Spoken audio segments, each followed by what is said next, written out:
Okay. Allah meletakkan pelbagai rahsia pada penciptaan ruas jari.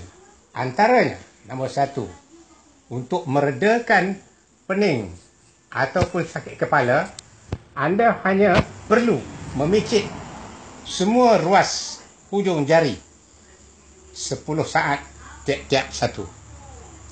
Dan nombor dua, kalau anda terbatuk-batuk dan rasa gatal, anda hanya perlu memicit jari hantu begini, picit sampai betul-betul hilang rasa sakit batuk dan jari hantu belah kanan, kiri kanan.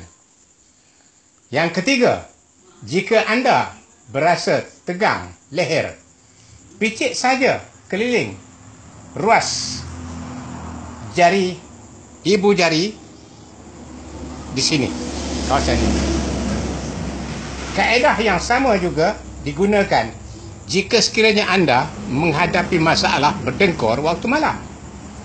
Dan yang kelima, jika anda terasa macam nak dapat serangan jantung, lekas-lekas picit kelingking ini dari atas hingga ke bawah, ya. Begini, ya, kan?